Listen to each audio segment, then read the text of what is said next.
Leçon 1. Ils s'appellent Annie, Hélène, Patrick ou Sylvie et ils ont 2 points communs. Ils sont tous les 4 parisiens et tous inscrits dans le même club de rencontres pour célibataires. Ils nous expliquent les raisons de leur présence dans ce club. 20h30 au 3e étage d'un bel immeuble parisien, la prof de salsa fait danser des hommes et des femmes célibataires. Moyenne d'âge 40 ans, une majorité de femmes et des profils très différents. Annie ne connaissait personne avant d'arriver à Paris. Moi j'étais originaire de province et je me suis inscrite ici 6 mois après mon arrivée sur Paris. J'avais 2 copines de province mais ça faisait un peu léger quand même pour sortir. Parce que les gens sur Paris sortent par bande d'amis. Ils restent avec leurs amis, tous dans les cafés, dans les restaurants ou ailleurs, ils restent avec leurs amis. Même quand on va dans un club de sport ou ailleurs, c'est bonjour, bonsoir. Au bar du Clubhouse, c'est l'heure de l'apéro. Tout est fait pour rendre les rencontres le plus naturelles possible. Sur les 3500 membres, le rythme de travail est souvent à l'origine du célibat, des cadres, des fonctionnaires et des ingénieurs comme Hélène, 27 ans. Alors déjà dans mon travail, je suis avec des personnes beaucoup plus âgées que moi et je sais que j'ai aucune chance de trouver dans mon travail actuel. Et ça, c'est important parce que c'est quand même au travail qu'on passe la majeure partie de sa journée. C'est souvent dans ce lieu-là qu'on se rencontre. Je me disais que c'était difficile de sortir de sa solitude et de se lier avec d'autres personnes. Et depuis que je suis au club, j'ai rencontré des gens complètement différents. Un étage plus haut, le restaurant, le vin est gratuit. À table, des divorcés comme Patrick. Je me suis séparé de ma femme et mes enfants, donc ma femme était prof, donc on avait essentiellement des amis profs, et puis c'est vrai que j'ai perdu pas mal d'amis en me séparant. Certains recherchent l'amour, mais la plupart viennent ici pour vaincre la solitude et s'épanouir. Depuis 19 ans, Sylvie fréquente ces clubs. Je viens pas ici en espérant trouver le prince charmant, non. On est entre nous, on s'apprécie bien, c'est une deuxième maison, et on se voit en dehors, c'est une deuxième famille. Reportage diffusé sur RTL. Leçon 1. Ils s'appellent Annie, Hélène, Patrick ou Sylvie et ils ont 2 points communs. Ils sont tous les 4 parisiens et tous inscrits dans le même club de rencontres pour célibataires. Ils nous expliquent les raisons de leur présence dans ce club.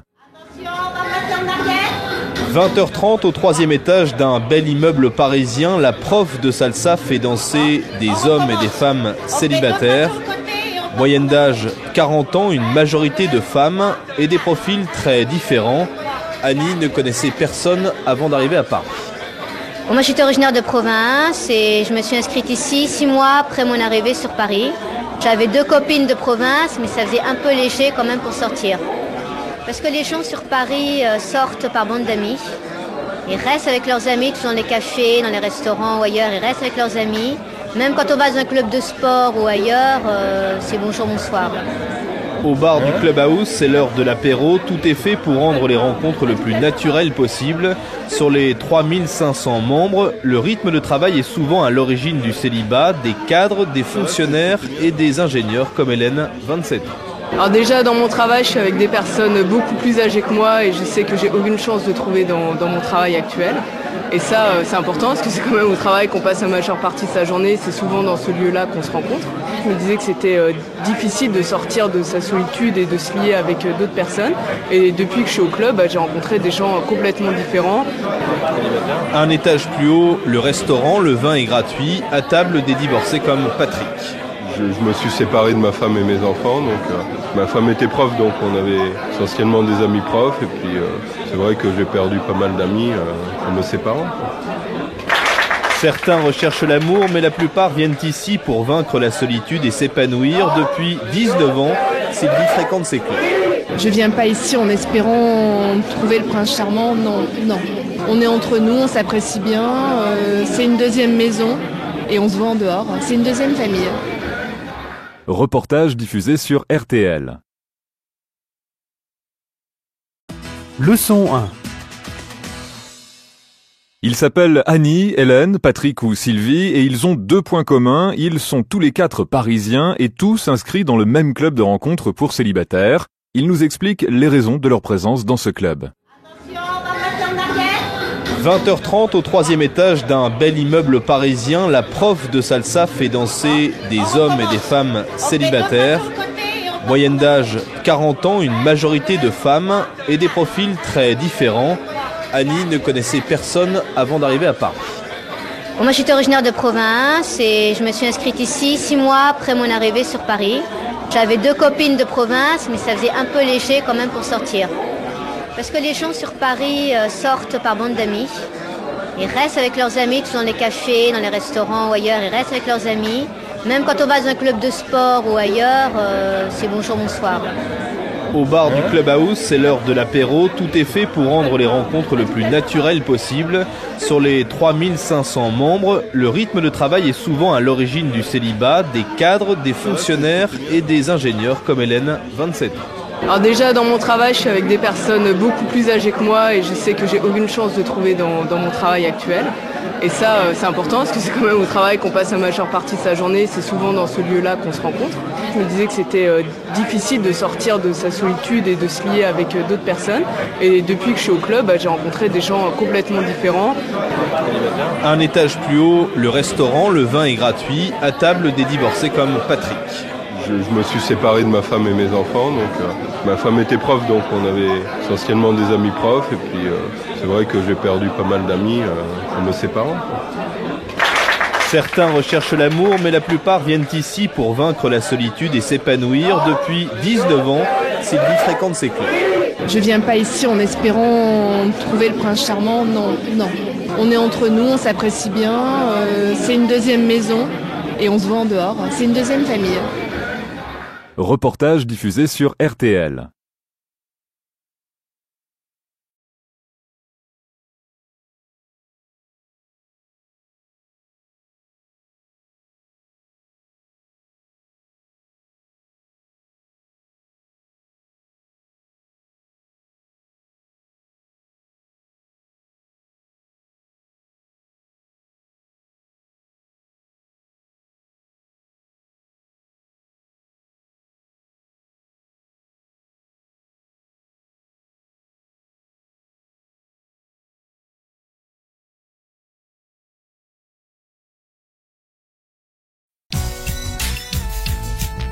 Leçon 2. Je trouve que de vivre tout seul, c'est un peu triste et que c'est bien agréable de rentrer chez soi le soir et d'avoir quelqu'un pour dîner ensemble, pour partager quelques minutes, sans forcément partager beaucoup de vie privée, mais un petit quotidien, un petit peu quoi. Il faut quand même qu'il y ait un bon feeling qui passe parce que c'est vrai qu'il y a souvent des problèmes de ménage ou de qui va faire les courses, qui va faire les tâches ménagères. Donc je crois qu'il faut simplement bien sentir la personne, bien s'entendre et puis après, parler dès qu'il y a le moindre problème, se dire les choses, surtout pas laisser les soucis rester trop longtemps parce que sinon c'est le clash. Et quand on a un appartement qu'on coloue, ça peut vite devenir un problème vis-à-vis du propriétaire. Comme on est dans une ville finalement un petit peu individualiste, j'ai choisi de trouver d'autres personnes qui voudraient vivre avec moi dans un appartement plutôt rive droite. Moi je redoute pas la solitude du tout, c'est plus pour rencontrer d'autres personnes, particulièrement des étrangers, parce que c'est une possibilité effectivement de connaître du monde, peut-être de faire des voyages par la suite. C'est un mode de vie qui me va très bien, j'ai déjà vécu en colocation dans diverses villes en Europe et ça s'est toujours très bien passé. J'ai déjà vécu 3 ans en colocation et ça s'est très bien passé. On est passé de 4 personnes à 9 personnes et qu'il y ait une seule salle de bain. Si on sait s'organiser, c'est pas un problème en fait. C'est peut-être un phénomène de mode, mais vraiment je crois pas. Je crois que c'est plus pour lutter contre la solitude, sans forcément s'accrocher aux gens. Il y a plus à partager dans une ville où tous les gens sont seuls. Quand on est peut-être un peu plus vieux, qu'on est divorcé, séparé, ça peut aussi être un moyen de se rapprocher des gens sans forcément chercher une relation stable. Moi je vois pas ça du tout comme un nid à mariage.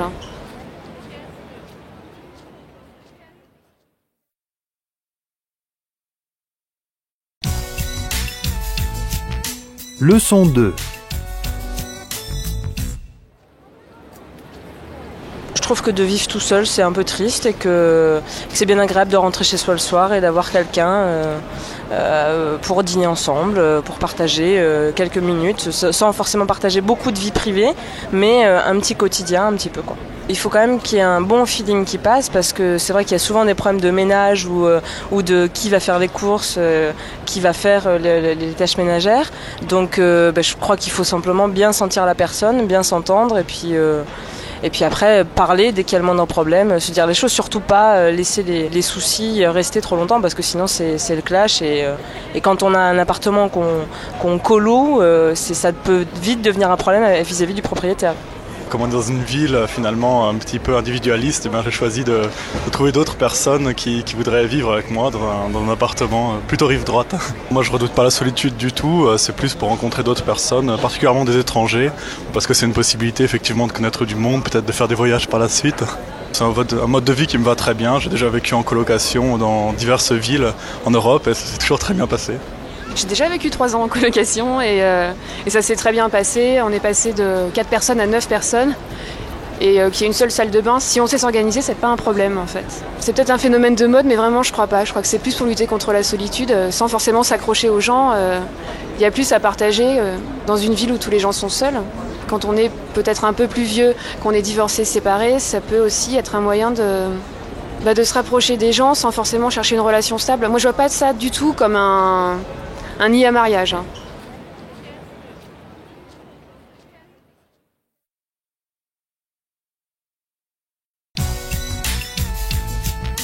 Leçon 2. Je trouve que de vivre tout seul, c'est un peu triste et que c'est bien agréable de rentrer chez soi le soir et d'avoir quelqu'un pour dîner ensemble, pour partager quelques minutes, sans forcément partager beaucoup de vie privée, mais un petit quotidien, un petit peu quoi. Il faut quand même qu'il y ait un bon feeling qui passe parce que c'est vrai qu'il y a souvent des problèmes de ménage ou de qui va faire les courses, qui va faire les tâches ménagères. Donc je crois qu'il faut simplement bien sentir la personne, bien s'entendre et puis après, parler dès qu'il y a le moindre problème, se dire les choses, surtout pas laisser les soucis rester trop longtemps parce que sinon c'est le clash. Et quand on a un appartement qu'on coloue, ça peut vite devenir un problème vis-à-vis du propriétaire. Comme on est dans une ville finalement un petit peu individualiste, j'ai choisi de trouver d'autres personnes qui voudraient vivre avec moi dans un appartement plutôt rive droite. Moi je redoute pas la solitude du tout, c'est plus pour rencontrer d'autres personnes, particulièrement des étrangers, parce que c'est une possibilité effectivement de connaître du monde, peut-être de faire des voyages par la suite. C'est un mode de vie qui me va très bien, j'ai déjà vécu en colocation dans diverses villes en Europe et ça s'est toujours très bien passé. J'ai déjà vécu 3 ans en colocation et ça s'est très bien passé. On est passé de 4 personnes à 9 personnes et qu'il y ait une seule salle de bain. Si on sait s'organiser, c'est pas un problème en fait. C'est peut-être un phénomène de mode, mais vraiment je crois pas. Je crois que c'est plus pour lutter contre la solitude, sans forcément s'accrocher aux gens. Il y a plus à partager dans une ville où tous les gens sont seuls. Quand on est peut-être un peu plus vieux, qu'on est divorcé, séparé, ça peut aussi être un moyen de se rapprocher des gens sans forcément chercher une relation stable. Moi je vois pas ça du tout comme un nid à mariage.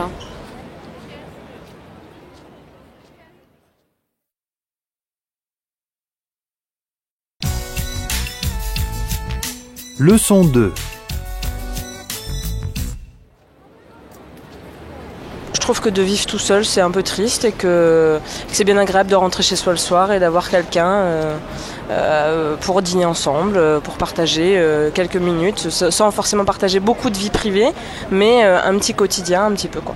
Il faut quand même qu'il y ait un bon feeling qui passe parce que c'est vrai qu'il y a souvent des problèmes de ménage ou de qui va faire les courses, qui va faire les tâches ménagères. Donc je crois qu'il faut simplement bien sentir la personne, bien s'entendre et puis après, parler dès qu'il y a le moindre problème, se dire les choses, surtout pas laisser les soucis rester trop longtemps parce que sinon c'est le clash. Et quand on a un appartement qu'on coloue, ça peut vite devenir un problème vis-à-vis du propriétaire. Comme on est dans une ville finalement un petit peu individualiste, j'ai choisi de trouver d'autres personnes qui voudraient vivre avec moi dans un appartement plutôt rive droite. Moi je redoute pas la solitude du tout, c'est plus pour rencontrer d'autres personnes, particulièrement des étrangers, parce que c'est une possibilité effectivement de connaître du monde, peut-être de faire des voyages par la suite.